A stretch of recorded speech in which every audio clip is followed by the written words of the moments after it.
ಎಲ್ಲರಿಗೂ ನಮಸ್ಕಾರ. ನಾನು ನಿಮ್ಮ ಪ್ರೀತಿಯ ಚರಣ್ ಮಾತಾಡ್ತಿರೋದು. ಮತ್ತೊಮ್ಮೆ ಎಲ್ರಿಗೂ ನನ್ನ ವಿಡಿಯೋಗೆ ಸ್ವಾಗತ.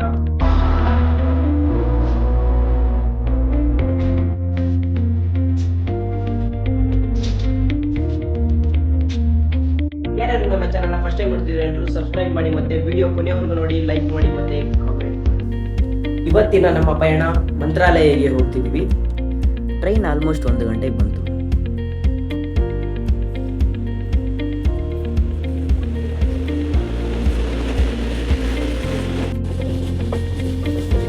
ನೆಕ್ಸ್ಟ್ ಡೇ ಬೆಳಿಗ್ಗೆ 8 ಗಂಟೆಗೆ ಮಂತ್ರಾಲಯಂಗೆ ರೀಚ್ ಆದ್ವಿ. ಇಲ್ಲಿ ಬಂದು ಇಳಿತಿದ್ದಂಗೆ ಅದರಲ್ಲಿರೋ ಫೀಲೇ ಬೇರೆಗಳು. ಇಲ್ಲಿ ಕಾಣ್ತಿರೋ ವೆಹಿಕಲ್ಸಲ್ಲಿ ಅವರೇ ಕರ್ಕೊಂಡೋಗಿ ರಾಯರ ಮಠದ ಹತ್ರ ಬಿಡ್ತಾರೆ. ಇಲ್ಲಿಂದ ಅರೌಂಡ್ 15 ಕಿಲೋಮೀಟರ್ಸ್ ಆಗುತ್ತೆ. ಅಲ್ಲಿಂದ ಬಂದು ರೂಮ್ ಬುಕ್ ಮಾಡಿಕೊಂಡು ಫ್ರೆಶ್ ಅಪ್ ಆಗಿ ರಾಯರ ದರ್ಶನಕ್ಕೆ ಅಂತ ಹೋಗ್ತಿದ್ದೀವಿ.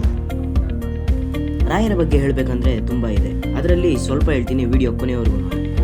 ಇನ್ನು ರಾಯರ ಬಗ್ಗೆ ಹೇಳಬೇಕಂದ್ರೆ ಇವರು ಸಹ ಹಿಂದೂ ಧರ್ಮದ ಮಧ್ವ ಸನ್ಯಾಸಿಗಳ ಪ್ರಮುಖರು.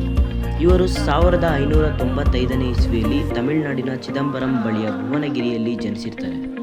ರಾಯರ ಆಧ್ಯಾತ್ಮಿಕ ಗುರುಗಳು ಯಾರಪ್ಪ ಅಂದರೆ ಸುಧೀಂದ್ರ ತೀರ್ಥರು. ರಾಯರ ಪಕ್ಕದಲ್ಲಿ ಅವರ ಒಂದು ಮೂರ್ತಿಯೂ ಸಹ ಇರುತ್ತೆ. ರಾಯರ ಸನ್ಯಾಸತ್ವದ ವಿಶೇಷ ಏನಪ್ಪ ಅಂದರೆ ಅವರ ಕನಸಿನಲ್ಲಿ ವಿದ್ಯಾಲಕ್ಷ್ಮಿ ಬಂದು ಸೂಚನೆ ನೀಡುತ್ತಾರೆ. ಅದಾದ ನಂತರ ಸನ್ಯಾಸತ್ವ ದೀಕ್ಷೆಯನ್ನು ತೆಗೆದುಕೊಳ್ಳುತ್ತಾರೆ. ರಾಘವೇಂದ್ರ ಸ್ವಾಮಿಯವರ ಹೆಸರಿನಲ್ಲಿ ಒಂದು ವಿಶೇಷ ಇದೆ. ಅವರ ಹೆಸರಿನ ಪ್ರತಿಯೊಂದು ಅಕ್ಷರಕ್ಕೂ ಒಂದೊಂದು ಅರ್ಥ ಇದೆ. ರಾ ಅಂದರೆ ಪಾಪಗಳ ಪರ್ವತಗಳನ್ನು ನಾಶ ಮಾಡುತ್ತದೆ, ಮತ್ತು ಘ ಅಂದರೆ ಆಳವಾದ ಬೇರೂರಿನ ಭಕ್ತಿಯನ್ನು ನೀಡುತ್ತದೆ. ವೇಣ ಅಂದರೆ ಜೀವನ ಮತ್ತು ಮರಣದ ಚಕ್ರದಿಂದ ತ್ವರಿತ ಮುಕ್ತಿಯನ್ನು ನೀಡುತ್ತದೆ. ಕೊನೆಯದಾಗಿ ಧ್ರ ಅಂದರೆ ಎಲ್ಲ ಶತ್ರುಗಳಲ್ಲಿ ಆಚರಿಸಲ್ಪಡುವ ಭಗವಂತನ ದರ್ಶನವನ್ನು ಅನುಗ್ರಹಿಸುತ್ತಾರೆ. ರಾಯರ ದರ್ಶನ ಆದಮೇಲೆ ಅಲ್ಲಿಂದ 5 ಸ್ಥಳಗಳಿಗೆ ಕರ್ಕೊಂಡು ಹೋಗ್ತಾರೆ. ಅದರಲ್ಲಿ ಮೊದಲನೇ ಸ್ಥಳ ಅಭಯ ಆಂಜನೇಯ ಸ್ವಾಮಿ.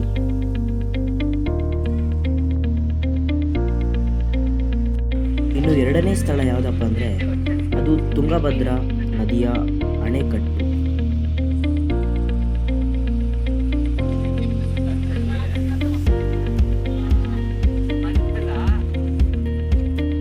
ಅದಾದಮೇಲೆ ಪಂಚಮುಖಿ ಆಂಜನೇಯ ಸ್ವಾಮಿ ಟೆಂಪಲ್ ಹತ್ರ ಬಂದ್ವಿ. ಪಂಚಮುಖಿ ಆಂಜನೇಯ ದೇವರ ಒಂದು ವಿಶೇಷ ಏನಪ್ಪ ಅಂದರೆ ಸೀತಾಮಾತೆಯನ್ನು ಅಪಹರಿಸಿಕೊಂಡು ಹೋದ ರಾವಣ ಮತ್ತು ಶ್ರೀರಾಮನ ನಡುವೆ ಭಯಂಕರವಾದ ಯುದ್ಧ ನಡೆಯಿತು.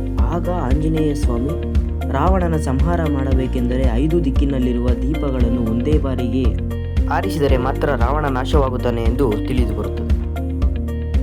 ಆಗ ಆಂಜನೇಯ ಸ್ವಾಮಿಗೆ ವಾನರ ಮುಖ, ಗರುಡ ಮುಖ, ವರಾಹ ಮುಖ, ನರಸಿಂಹ ಮುಖ, ಕುದುರೆ ಮುಖ, ಈ ರೀತಿ ಪಂಚಮುಖಿಗಳನ್ನು ತಾಳುತ್ತದೆ.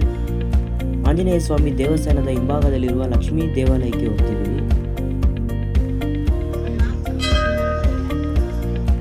ಅದಾದಮೇಲೆ ನೆಕ್ಸ್ಟ್ ಪ್ಲೇಸಿಗೆ ಬಂದಿದ್ದು ರಾಯರ ಏಕಶಿಲಾ ಬೃಂದಾವನ. ಬನ್ನಿ ನೋಡೋಣ. ಇದು ತುಂಗಭದ್ರಾ ನದಿ.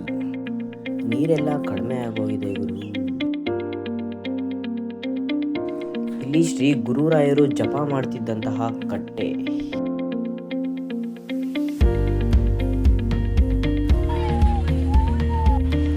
ಅದಾದಮೇಲೆ ಮತ್ತೆ ವಾಪಸ್ ಮಠದ ಹತ್ರ ಬಂದು ರಾಯರ ಒಂದು ಪ್ರಸಾದವನ್ನು ತೆಗೆದುಕೊಂಡು ಹೋದ್ವಿ. ಅಷ್ಟೊತ್ತಿಗೆ ಆಲ್ಮೋಸ್ಟ್ ಒಂದು 7 ಗಂಟೆ ಆಗಿತ್ತು. ಇನ್ನೂ ಒಂದ್ಸರಿ ದರ್ಶನ ಮಾಡಿಕೊಂಡು